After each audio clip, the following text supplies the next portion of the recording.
Okay guys, so welcome back to the channel. My name is Chisom and like you know, this is my channel. Yes, a lot has happened on this channel in the past few weeks. I was trying to get my earrings. A lot is happening. I'm gonna give you guys like some sort of behind the scenes of some of the things that have been happening. Yeah, a lot is happening, Well, it's all good, good. Should I wear this big one? Should I let me wear this one? This is actually my daughter's earring. And I bought it for her, but I can wait. So guys, it's been amazing, guys. I've rebranded this channel 3 times. I wanted to make it focused on Christian faith, then I changed my mind.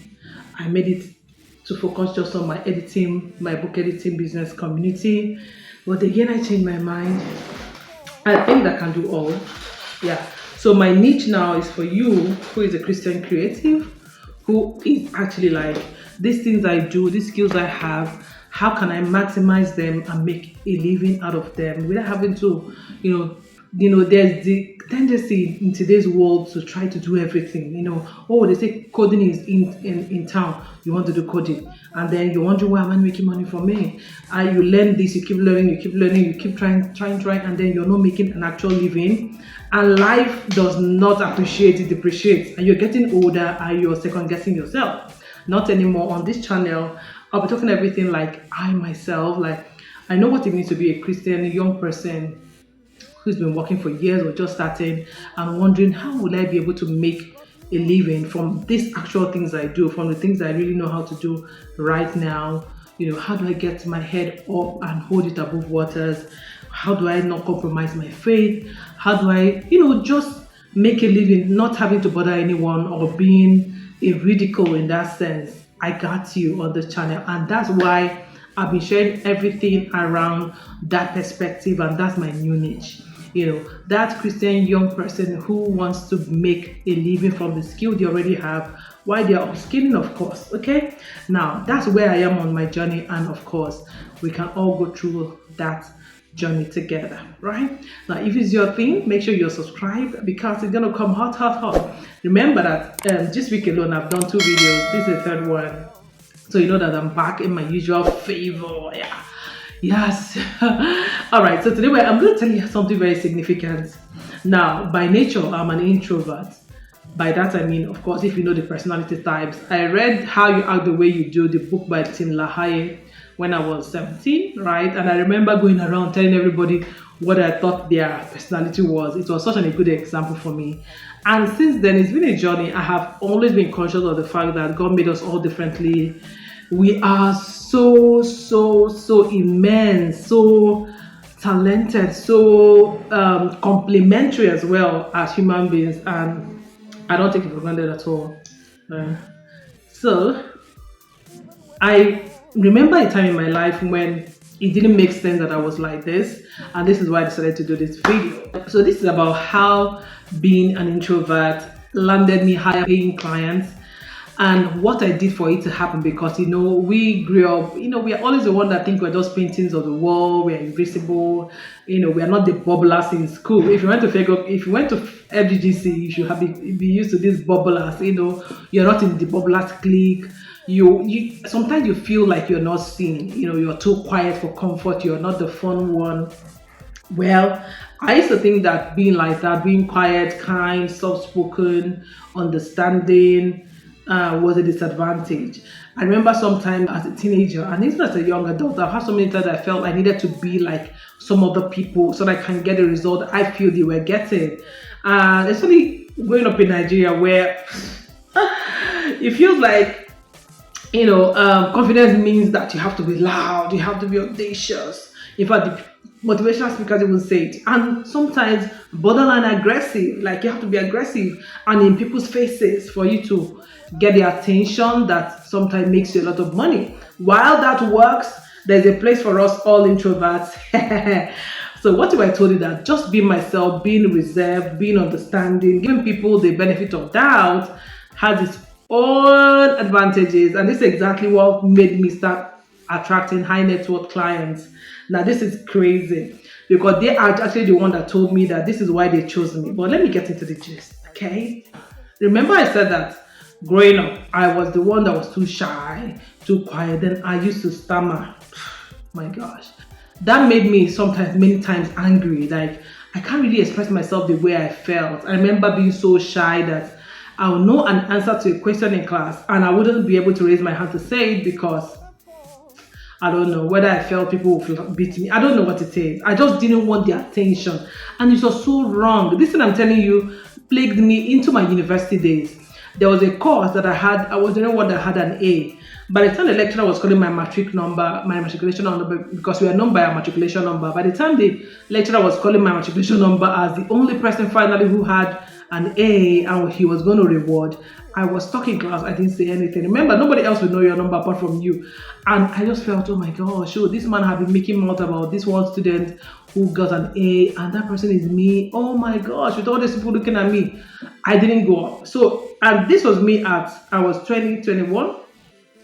So I'm telling you something that plagued me for a number of years. And even in fellowship, people could actually just overlook me. I mean, I may not even sign up for what I want to sign up, or I was never picked for a leadership position, like even in class captain, nothing, prefectship, nothing, because I wasn't the loudest. I wasn't also like the smartest in class in that sense. So I felt at the point that there was nothing really going for me. Nothing. I'm just one basic girl, So, but when I started business, at some point in my business life, I began to also think that I needed to force myself to be a certain way, to sound louder, more confident, And oh my gosh, when I see people online, especially when people that are overhyped, I see how they are and how they pop content all the time.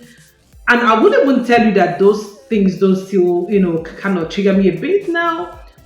Because we are who we are, right? With a lot of doses and thousands and millions spent on personal development in my life at this stage, I still have those things where you think you need to create a sort of fake charisma, just be a certain way, talk a certain way, promise what sometimes you may not be able to deliver just to be able to get the, business in. But then at a point, it was too tough for me. Trust me, it was crazy. Like, I was doing too much. It was stressing me out, not being myself. Even when it came to creating content, sometimes I remember many times on this channel, I've tried to sound like certain people I admire online. But I'm like, this thing is not working. Be yourself. Like, I'm being myself right now, right? Be yourself. And so I decided that for my business, remember, every business takes the kind of personality and temperament of the owner, right? So because I run it or lead the team, all our policies I discovered were very humane, very introspective. Like, I like to treat people how I want them to treat me. And that also happens in my business. So I decided that it was stressful trying to be like other people, I decided to set up my business the way I am. So our customer care, we have the way our emails go out, to have the language and tone we send out our client, even the ones that are cantankerous, we still come across, a certain way when you listen to us, our tone, even if it's our emails, WhatsApp, phone calls, and all that. And of course, I had to train my team as well to master those things. When it comes to giving discounts, policies around percentages to deposit, all of those things, I have to insist on them. And then, my company just took that line. Now, something happened. For me, I feel like this is I feel that was my validation point. And that's one thing I want you to get. Now, a certain client from London, of course, international, surprised me. In 2012, and even more recently, okay, I'll give you other scenarios of different clients. So a particular client from London, came for a service, and during the onboarding session, usually a virtual call, she said something very, okay, so he said something that was very instructive. He said, and on that call, trust me, I was just being myself like now, being reassuring, calm, sweet, just, professional, straight to the point. And then, like you know me now, right? And then he said something. You seem to be someone who pays attention, who listens more than they talk, and that is actually what attracted me to your brand. And I'm like, okay. And in fact, he went ahead to say something like, that was why, yes, that was why he felt safe to trust us. And I was like, oh my gosh, because that was the first time I actually felt, oh, your quietness is gold. Like, is professionalism is not a flaw. It's not a flaw. It's not a disadvantage at all. Because I also know that I sit back with myself and I said, certain people are certain ways, and if everybody's like them, the world will be full of chaos and especially, inhuman. I'm very, very considerate of people. Like, I give people the benefit of doubt till, they begin to doubt themselves, right? If there's anything like that. And that's also what happened in my business. We give people the benefit of doubt. Like, we try to make sure that we treat people how we want to be treated in that sense. And so I realized that my quietness was gold in that sense. That was when I stopped wondering. Like, I started realizing that, oh, that's why some clients say things like, you guys are so awesome, we are family now. Yes, that's also very common. So another thing clients say are things like, okay, once in a while they'll pop up and say, oh, you guys are in luck because I want to do something for you guys this weekend. I'm not even joking, guys. I mean, just 2-3 weeks ago, right? That also happened. The very first time I got that was 2012. A client also from London, incidentally. Wait, most of the clients who send us gifts after, who do like, bonuses, who just give us stuff afterwards. Yes, true. They live in the same. Okay, the first person doesn't live in London. I think she lives in Manchester, but this other or other people live in London. So UK people. So UK people have been so thinking about it now, what a coincidence. So we have that a lot. And I began to say, oh, that's why people do stuff like that for us. And most times, because we have a referral bonus. So people who refer people to us at Logos Audibles, we give them back certain amount of money or a gift form. But these people are people that will say, no, we don't want anything. And we'll go ahead and actually gift us. And I'm not talking about small money. Like, if you live in Nigeria, £200 is a lot of money, right? And yes. So I knew that, see, when you lean into the power that you have, when you lean into the power of your personality, everything just changes. And this is me coming from a place where I have struggled. I have struggled with identity a lot. I have struggled with, oh, I should change myself. I should be more audacious. I should be louder. I should that. And now I shared something on my WhatsApp message yesterday. One of my teammates who's been with us since 2018 is writing his first book. So, I mean, all that goes to me to say that you might be making an impact quietly, but it's not unnoticed. There's growth happening. There's branding going on. People are beginning to know, oh, this is who they are. If there's something that we do, we keep to our word. And that came from my personality. I'm somebody who can't promise you something and not fulfill it. I rather not sleep than get it done than fail. If I'm going to fail, I will let you know that I won't be able to meet up on time.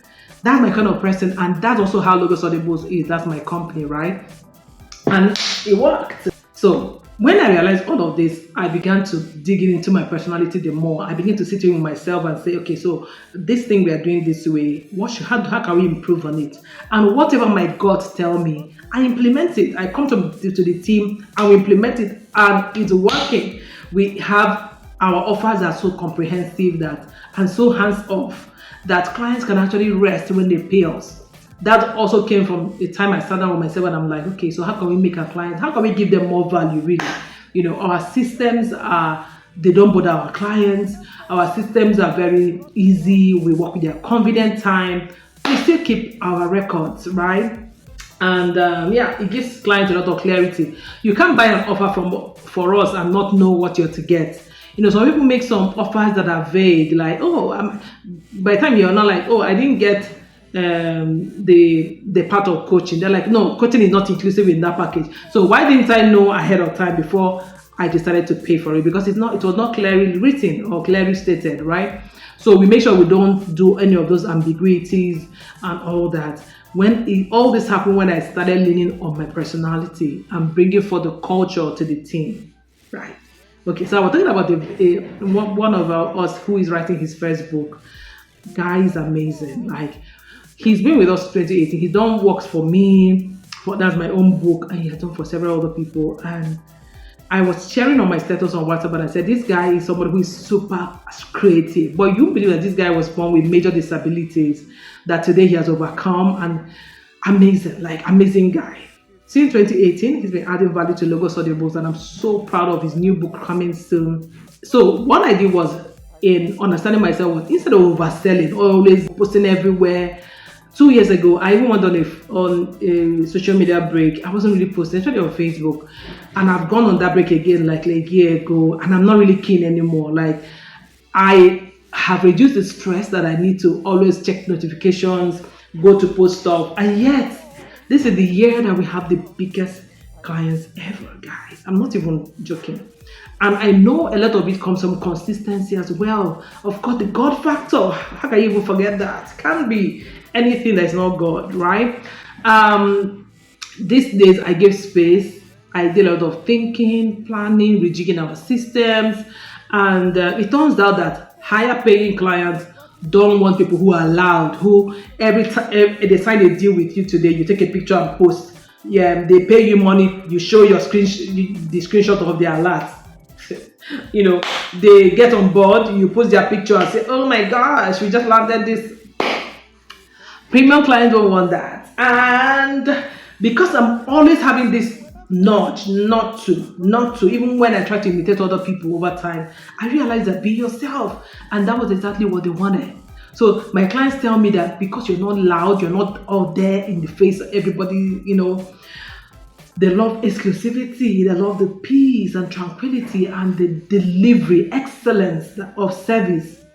And that's why they come. So in a world full of noise, silence becomes very luxurious. So giving them peace, calm, excellence in service. Excellence, I'm not why I'm emphasizing that, is key to landing higher paying clients. I wouldn't have known. Remember, I didn't start today. I started this company in 2009. It took me all of these years of relearning, unlearning to come to the point where I have come into my own, right? I feel like I am a brand. And that's why on this channel you see about doing the work you love and from who you are. It's very, very, very private to me. Very, very intimate in my heart. Like, I need us to get to a point where we're not trying to be other people. We're not, see, God did not make mistake in creating you. So who you are is a signature on what you're creating. Hey! Who you are is a signature on what you're creating. And what you're creating is a solution for the world. Don't deny people your excellence because you're trying to be like every other person. You end up being an echo.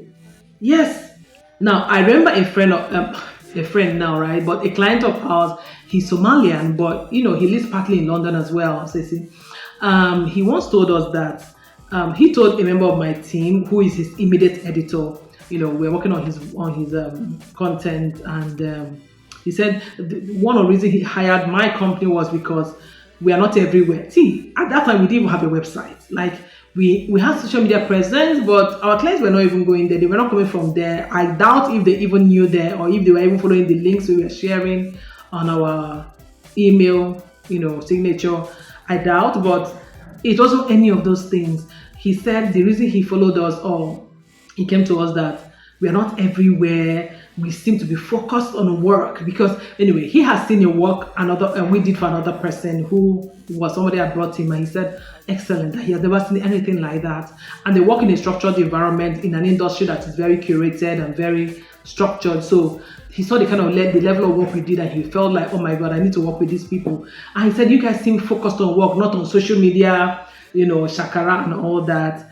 And he said our work speaks louder than what we are saying, you know, and our voice, you know. And yeah, let me tell you, that one work we did for him got us 7 figures, multiple 7 figures, right? And these are people that are still committed to bringing us a lot more clients. And thinking back, I'm like, why did I waste the time trying to be like other people and all that? So what I'm trying to say is that if you're an introvert, I mean, you're quiet, introspective, you kind of read people's mind, you read the room before you get comfortable, you make friends, Friends don't just choose you, right? Don't try to be loud. Don't try to be like other people. I mean, there's a place for self-development, being assertive, being much more outspoken so that you don't miss opportunities, but don't try to copy anyone. Make sure that the competition is you, not with anyone, right? Start mastering presence. When you are around, people know you are around. Let your outfit speak, let your brand speak, let your work in particular speak. Yeah. Also learn how to position your brand and yourself, refine your skills, of course. Keep learning. That's what I would say. Keep learning. Don't give up on learning, right? And learn to speak with conviction, because you know where you're coming from, you know the delivery that you bring, you know the kind of work you do today. I hold my head up and I'm like, we did it finally, because there were some times I felt like giving up. So many times I've gone back to try to look for a job. I won't even kid you. Since 2017, when I started full-time entrepreneurship, there have been times I felt like maybe I should just let this go and just get a job, country director job or director of communication job with one of these international NGOs or so. Many times I've gotten there. I have even applied. In fact, I have even gotten a particular offer, but the money was so small in my head because I'm like, no, the stress and the location and everything, it just wasn't worth it. So I've told you so many times, guys, I've tried to work out of this entrepreneurship thing. Somehow I felt God has been saying, stay there. And coming to a point like this, I couldn't be more grateful that we got there. So what I want you to do really, really, if you're faith driven and you are skilled in anything, you know how to do anything in particular, it doesn't matter what it is. You don't need to scream, you don't need to shout before you can succeed. Yes, let your marketing be strategic, let it get to the right people. Yeah. And yes, subscribe right now to this channel, because I'll be bringing much more things I have been through over the years you're going to learn from. Let's grow together. Okay. Now, if you want to learn how to build real wealth and influence from who you are without changing who you are or your values, this is the channel that I recommend. All right, and I'll see you again in my next video, I promise. So make sure you do the comment right now, and please, did I say recommend? You do subscribe, and please give the video a thumbs up on your way out. Give the video a thumbs up. It helps YouTube to know that, oh, you love this, and they can recommend it to more people. All right, I'll catch you. The house is quiet because some people went on errands, so I need to finish this video before they are back. All right, bye.